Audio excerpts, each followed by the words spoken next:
What's up, guys? Welcome to Meatballs SOS. Hopefully tonight you guys can see me and what I'm doing a little bit better.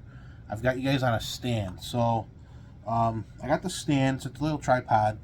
It also comes apart into like a selfie stick. It's got this little remote, so I can like hit pause and play. It's nothing fancy. It was very basic. But I've had a lot of complaints about can't see this, can't see that. It was honestly a lot of it had to do with Facebook and the way it would go on, the way it would download itself on the Facebook. It was weird. It cut off like half the screen. I don't know. At any rate, welcome to the channel. If you like what you see, please subscribe. I'm almost at 100, so if you guys could help me get to that 100 mark, that'd be great. I know it's not anything crazy, but it would be nice. This is for Mark from Pennsylvania. Tonight's video is for Mark from Pennsylvania. Mark had a question about tools, asking, what kind of tools, what for when SHTF happens, what am I going to need? What do we need? I don't know. You tell me. What do we need? I'll tell you what, Mark. You know what? I've had a box of tools. This is not just the only thing. I'm not going to show everything, but this is something you want to keep in mind. You want to be able to keep it and grab and go. All right. These 50 cal ammo boxes, which is what I have here. All right. See, I labeled it tools. Very primitive. All right. So here, without even opening it, I'll read you guys the description for this 50 cal box. Stackable design, rugged, waterproof, and built to last. Constructed of heavy gauge steel or durable protection, rubber lid gasket ensures a watertight seal. Heavy duty latch closes securely to keep contents safe. Hinge top and carrying handles. Okay, these are great. 50 cal ammo boxes. If you guys can get a hold of these, like even at a surplus store, I don't care what kind of condition they're in, get them. Spray paint them, sand them down, make them look pretty, whatever you want to do with them. They're also great Faraday bags or boxes. I know it's not Faraday material, but you get what I'm saying. What I'm trying to say is you could put your radios in these boxes. The EMPs, okay, the ones everyone's freaking out about that no country has ever used against another country. And the only country that ever like tests anything out significantly, I think it was like China or Russia. It was like a 2.5 mile radius. Didn't have that big of an effect. So you guys don't need to go crazy looking for Faraday this, Faraday that. Make this your comms box. But at any rate, not to get off subject here, Mark, this is my toolbox. This is my goal. Like, all right, this is taking it, getting on the road, we're out of town. All right. Rubber seal. All right, that's that gasket that they were talking about.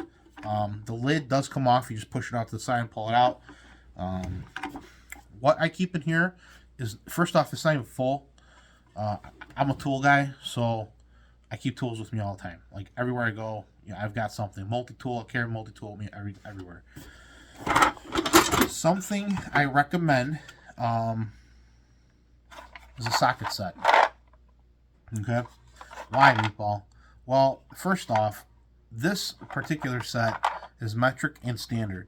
Why? Why does the socket set matter? Well, most of your vehicles,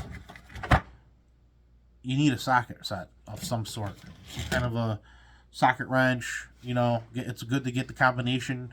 A lot of stuff is in millimeter, not everything's in standard format anymore. It's all starting to go to metric. So definitely need some form of a socket, like a mechanics kit. Actually, if you can get a mechanics kit and formulate it somehow and organize it in a way in which you can grab that too. But whatever the case may be, get yourself some clamps. Okay, let's say you got to clamp something on. Maybe you got to weld something. I don't know. Maybe you need to hold something up. You're working on something else. You need to hang a light. You know what I'm saying? You put your light here, clamp it to a piece of wood, like whatever. So clamps is a must. However many you want, I don't care. I got 2 of them. A couple wrenches. These are just guys, it's nothing fancy. Go to your local, like, I don't know, bargain tool place. And what you want to do is get yourself something that, is decent. Usually whatever's on sale is fine. I mean, this is just an emergency backup. I mean, you got a toolbox, you're ahead of the game when SHTF happens. So, and this actually isn't too bad for it sucks, but it's whatever.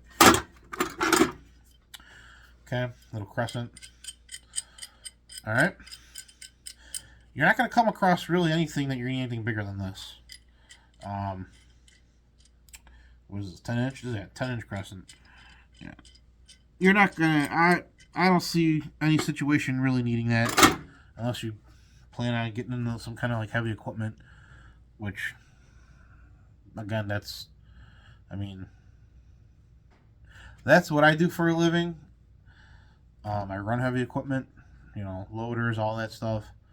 I've always said having a good key ring is something to have on hand, but any rate, not to get off topic, but some screws, something like this. Okay, goes right in the wood. You can use your socket wrench to ratchet something down. But that's it. I mean, it's pretty basic. I don't have. Where's your hammer, meatball? Well, that's what I'm saying. This is just a basic, like, very basic kit. It's nowhere near perfect. I'm not saying that it's perfect. What works for me might not work for you. Again, I'm still putting stuff together, figuring. Look, you'll never be 100% complete. You're never gonna be 100% ready for SHTF. So, Mark, honestly, brother, man, what I suggest is get a box, something. Go to your local Home Depot. Wait till Black Friday, and get a basic kit. Be it a Husky brand, whatever brand, Crescent brand, I don't care. Gear wrench, something cheap. Cheaper than all that. You can find stuff cheap anywhere. Ace Hardware, all this. But I think that having a good tool set, Mark, is necessary. So I'm gonna agree with you. I'm gonna agree with you on that one. Having a great set of tools, hammer, whatever your case may be. If you got a hatchet, like I carry my hatchet's got the backside it's a flathead hammer, so it kind of doubles as my regular old hammer. So I don't have one in here because there's not one big enough, or the hammer's too big. So for me, keeping a hammer in here, it's impossible. Pliers, good set of pliers. Probably ideal to have some electrical tape. But again, I wouldn't mix everything together, Mark. What I would do is keep everything kind of separate. So if you want to keep a good electrical kit, which I do have, it's in my truck, but I'll bring it out another night. It's an electric kit. All it is just fuses, butt connectors, torch, fuel, zip ties. When I say fuses already. And they range for different size fuses, fuse tester, pair of strippers, crimpers, some extra wiring, different gauge wiring. Yeah, that stuff you absolutely have on hand. And then maybe throw a couple batteries. Okay, there's nothing wrong with throwing a couple batteries in there. Those 4 Patriots batteries or regular batteries, whatever you want. But this is not, like I said, not ideal. So I know this video was kind of quick, but I'm not really like I'm not like prepping for like a tool shortage. I mean, I keep tools on me, my truck, like whatever. I mean, whatever your bug out vehicle is, maybe you want to keep some tools in your bug out vehicle. On you, your persons, your everyday carry. Look, carry a set of multi-tools. You can't go wrong with Gerber or Leatherman. I'm a Leatherman fan. I had Gerber. There's nothing wrong with Gerber. But Leatherman, you could really just crank on them and you're fine. I would go with Leatherman. So, on your persons, Leatherman, some kind of multi-tool. in your vehicle, have a kit, get a mechanic's kit. You know, at home, have something like this that you can grab and go, separate from, you know, whatever you use on your daily, because you don't want to worry about having your stuff out in the garage and then not having something that you could just grab right away. What I'm saying is, when something happens, you're going to take the time to sit there and fill it up when you can just have it already on hand and label it. Tools, okay, we're taking it. So definitely, Mark, yeah, get yourself a good tool set up, something quick and basic, something, you know, you can get by with. Whatever you're capable of, whatever you know you're capable of handling and doing, keep all that stuff. Flathead, screwdrivers, Phillips, yes, all that, needle nose pliers, yes, it's all great stuff. Put it in this. I want to add that stuff to this. As a matter of fact, now you got me thinking I should probably go hit up my local hardware store and see if I can find a good plier set that's on sale. So, but that's enough of that. Mark, hopefully I answered all your questions. If not, hit me up in the comments, and I'll, you know, get back to you there. Otherwise, everybody, stay safe. Have a good night.